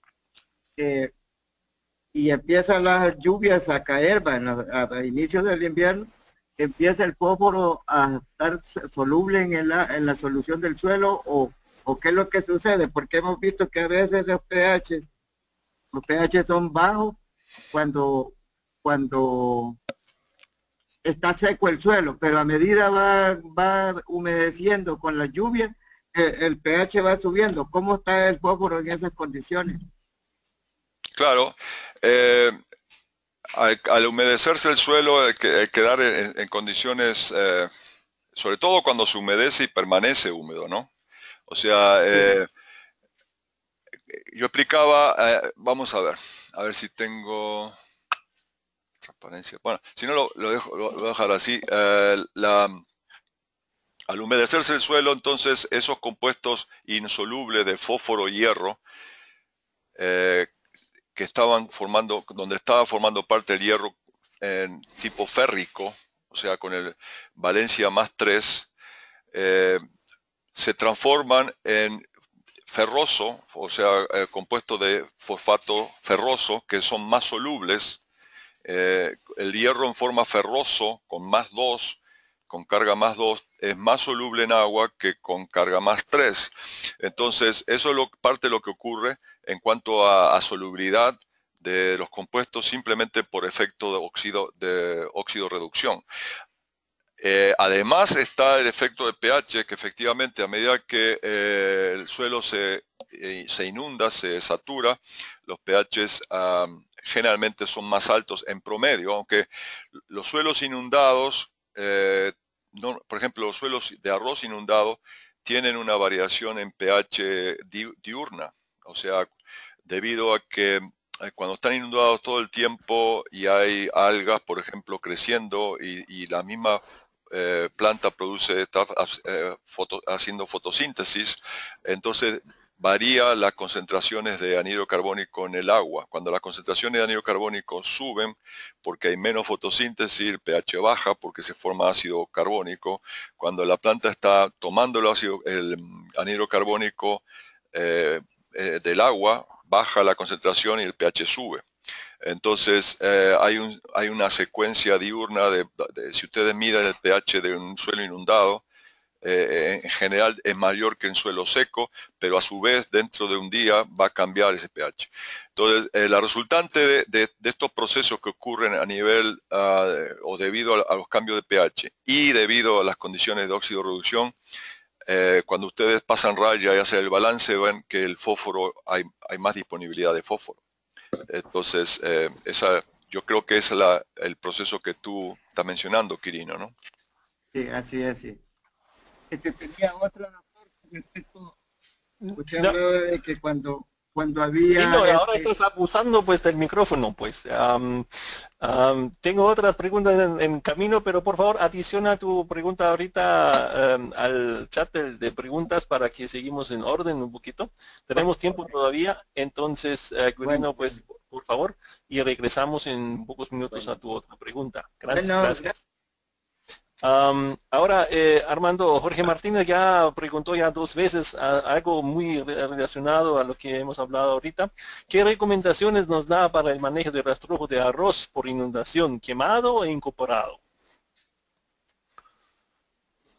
quemado, incorporado, sacado del campo como paja de arroz. Lo mejor sería incorporarlo.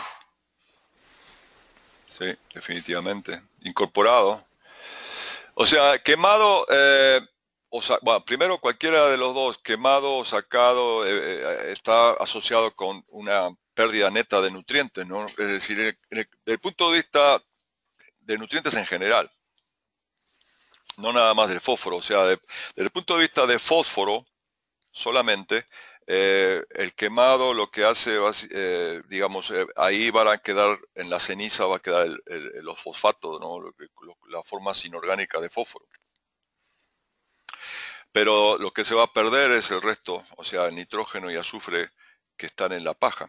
Entonces, si lo mira desde el punto de vista integral del manejo de nutrientes, las alternativas de quemar o de sacar del campo como paja son negativas. O sea, eso va a ser una acción negativa desde el punto de vista de la fertilidad del suelo. Es mejor hacer la incorporación. Ok, seguimos con Yanira, que ya está esperando como casi 12 minutos por su respuesta. Ella pregunta, ¿se conocen plantas movilizadoras de fósforo? ¿Qué quiere decir planta movilizadora? Bueno, preguntamos a Yanira, a ver si tiene micrófono. Yanira, ¿nos puedes, por favor, precisar un poquito más la pregunta? No, bueno, no, me vale. ¿Aló? ¿Hello? Una literatura que trata como las pistolas que traen el fósforo y lo vuelven disponible. Vale, Sí, buenas, Axel. La pregunta es, pues, si se conocen en la literatura o se ha escuchado las plantas que puedan movilizar el fósforo en el suelo. Bueno, ok, sí, claro. Yo no sé, cuando habla de plantas, por eso hay diferencias en plantas y hay diferencias en variedades. Por eso hay plantas que tienen, hay familias o grupos de plantas y dentro de los géneros y especies hay lugar, digamos, como para hacer, y de hecho está ocurriendo mejoramiento genético para hacer plantas más eficientes en la movilización de fósforo, porque hay diferentes mecanismos, ¿no? Pero que básicamente son reducir el pH en la rizósfera a través de la liberación de compuestos ácidos, por ejemplo, o que tienen compuestos que tienen la capacidad de solubilizar formas de fósforo y hacerlas más disponibles para la planta, ¿no? Entonces, sí, claro, hay. Y esos son, por eso la pregunta mía era si eran plantas, ¿cómo te podría decir? Que por sí mismas, independientes, sin considerar asociaciones con micorrizas como se mencionó, o sea, que la pura raíz, a través de cambios introducidos en la rizósfera, puedan hacer más disponible fósforo. Sí, hay. La respuesta es afirmativa. Se conocen. Ok, y Anira, muchas gracias. Felipe tiene otra pregunta acerca de los abonos verdes. ¿Qué efecto pueden tener en el ciclo de fósforo? Así como tienen un efecto en el nitrógeno.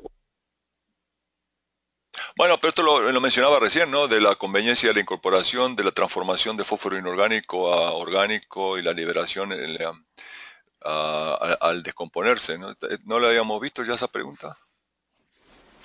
No, pues hasta que yo veo aquí en el chat, pues no. En el chat. Pero pues siempre, No, está pero mejor. no Pues, lo habíamos visto antes, no en el chat. Esa pregunta la habíamos visto cuando habíamos repasado las preguntas de las series. Ya, y tenemos pues otra de Adin Emer, que en el oriente de Guatemala, ¿qué efectos positivos o negativos podríamos tener con la absorción de fósforo, ya que tenemos temperaturas que oscilan entre 30 y 40 grados centígrados en todo el año?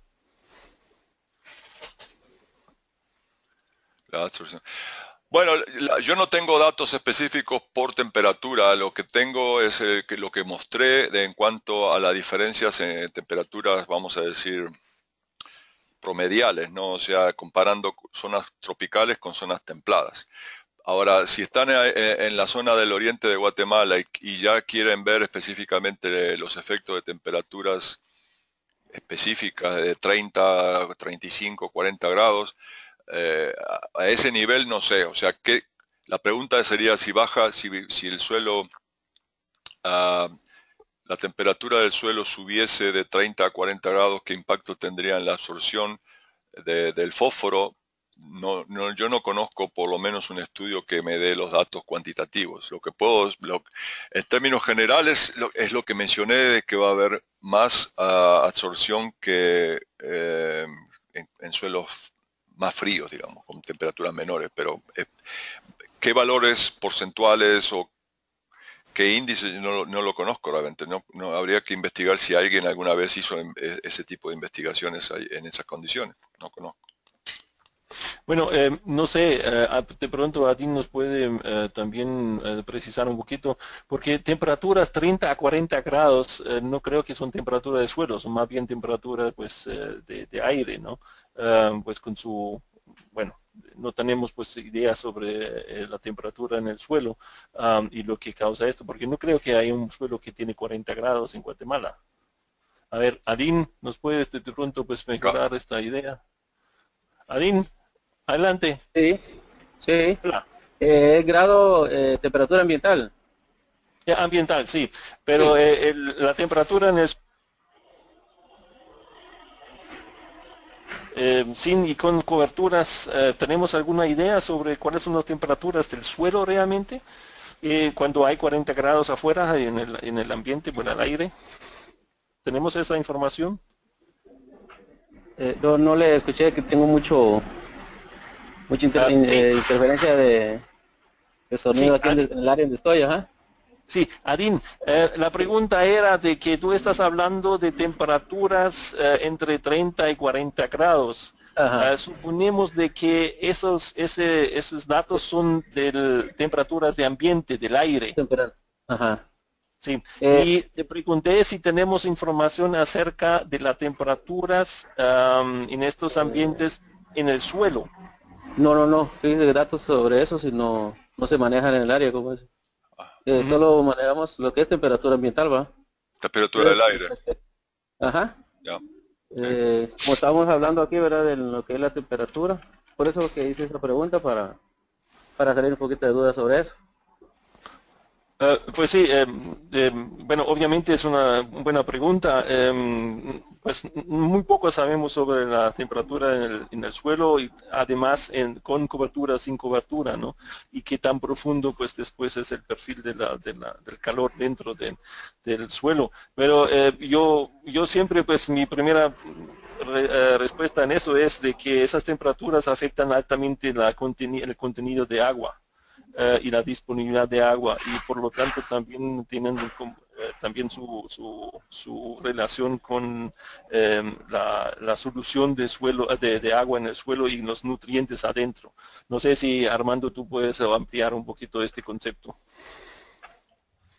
Así es. No, yo también, yo concuerdo contigo. Lo que pasa es que yo no había entendido bien la pregunta, pero la verdad es un tema interesante sobre el cual no tengo información. Yo no conozco específicamente los efectos que se hayan estudiado en condiciones de suelos tropicales, ¿no? La temperatura, el efecto de rangos de temperatura específicos sobre la absorción de fósforo. Lo que yo sé es que, por ejemplo, esas curvas de absorción de fósforo que yo mostré, siempre se denominan isotermas y se hacen a una misma temperatura y que como eso se hace en el laboratorio generalmente son del orden de 25 grados o entre 20 y 25 grados, depende del laboratorio, pero la temperatura cuando se hacen esas determinaciones siempre se mantiene constante. Realmente para responder la pregunta de Adin habría que revisar algunos estudios de ese tipo, porque es probable que haya algunos donde hayan hecho las mediciones con el mismo suelo y las mismas concentraciones de fósforo, pero variando la temperatura del sistema, ¿no? Lo que pasa es que yo en este momento no la tengo presente, entonces es lo que habría que revisar. Probablemente lo que vaya a ocurrir es que va a haber un aumento de la absorción de la fijación con la mayor temperatura. Sin embargo, yo no tengo presente qué porcentaje, cuál es el valor que va a variar ahí. Entonces, lo siento, pero yo ahí no tengo datos específicos en mi mente ahora de valores de cambios en la fijación por temperatura en ese rango, ¿no? Bueno, lo único que yo tengo como datos son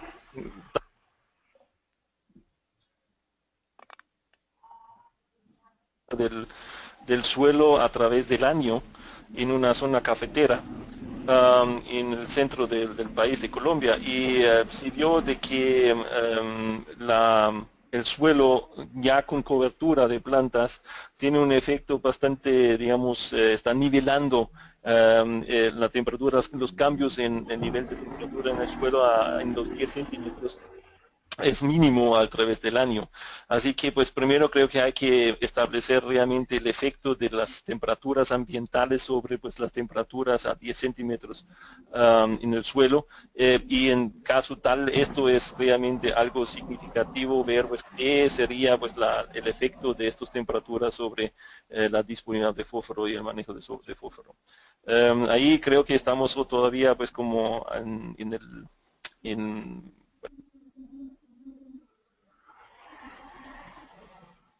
Muy Bueno, bien. ahí más adelante. digamos eso en ese sentido, pues la adopción de la agricultura de conservación con los residuos y el atemperamiento de los cambios de temperatura sería positivo, ¿no? Desde el punto de vista de la disponibilidad de fósforo, porque bajaría la temperatura, ¿no? Entonces, amortigua, los cambios de temperatura no serían tan marcados comparado con el suelo desprotegido, y además las temperaturas van a ser menores. Ahora, ¿cuál es la diferencia en temperatura entre un suelo con labranza convencional y el suelo con labranza de agricultura de conservación Cero la verdad. o cero labranza? Vamos a decir de 0 a 15 centímetros, porque la otra cosa es que todos esos efectos de temperatura cuando se han medido han sido en los centímetros superiores nada más, ¿no? Entonces, ¿qué pasa?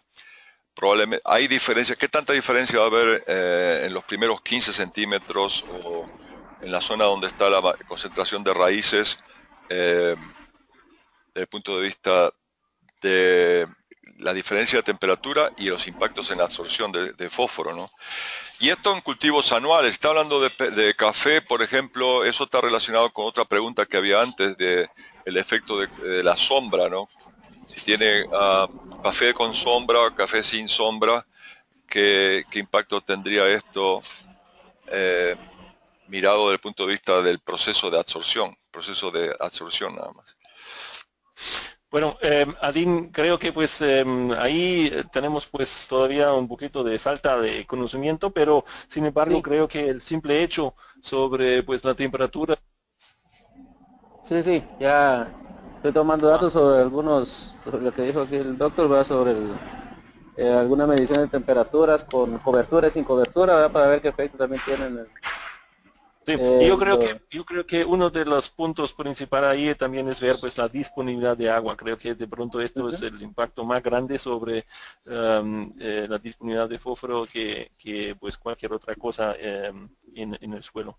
Ok, tenemos todavía tiempo para una pregunta, y la pregunta es un poquito, digamos, más allá del tema de hoy, pero yo creo que interesante de todos modos.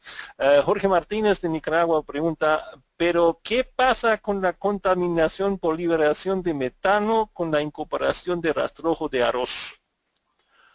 Entonces ¿Qué pasa esto con la nos liberación de amplía. metano?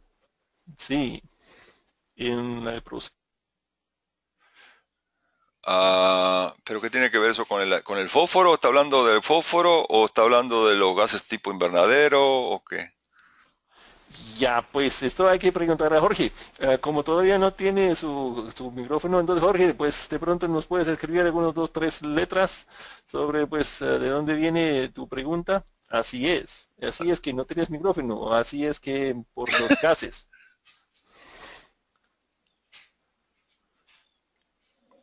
Hello, escribe rápido.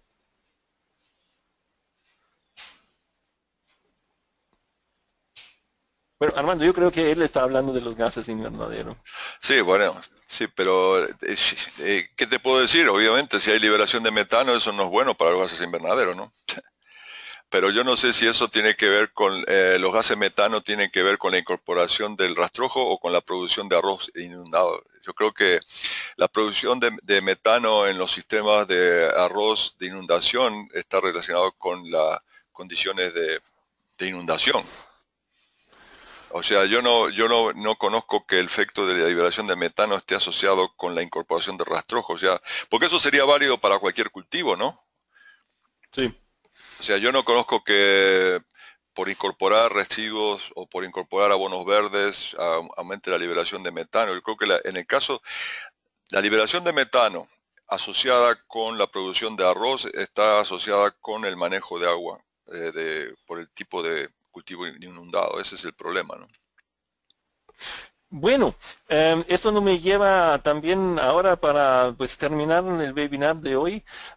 Estas preguntas, este tipo de preguntas obviamente y también conectados al manejo de fósforo, se puede hacer también en vivo, en color, pues con Armando en el grupo Honduras, Nicaragua, ahora, pues, ¿dónde está la próxima? En Choluteca, creo que es la próxima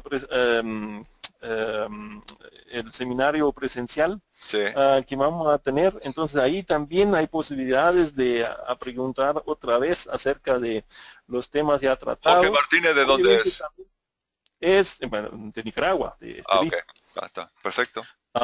Entonces esto es posibilidad, pero también para todos, como siempre, Armando, ustedes conocen ya su correo electrónico, cualquier pregunta, cualquier inquietud.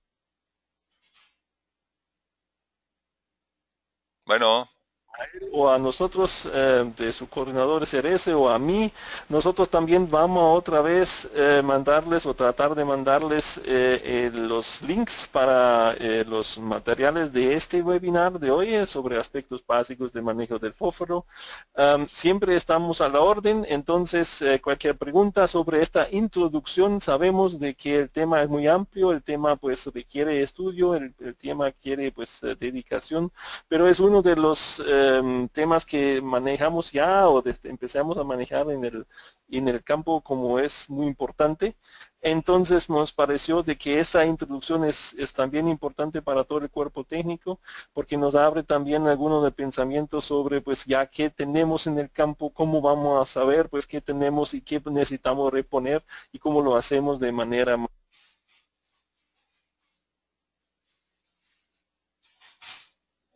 de dónde poner el fósforo y cómo taparlo o cómo hacerlo.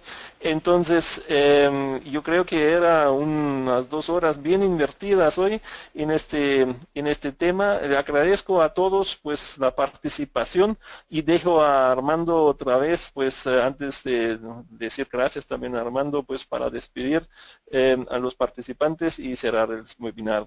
Muchas gracias. Bueno, muchísimas gracias y como siempre esto después se le va a hacer llegar la grabación y la presentación para que la tengan como referencia y le recomiendo que lo tengan a la mano para consultas y estudiar. ¿Ok? Muchas gracias. Sí, bueno, de pronto una última cosa en la parte en los... Bueno. Por favor, nos mandan relacionado con las personas presentes, porque Jorge, por ejemplo, me dijo de que hay 15 personas alrededor de él en Nicaragua, entonces sería muy bien tener pues también conocimiento sobre esto. Muchas gracias a todos y seguro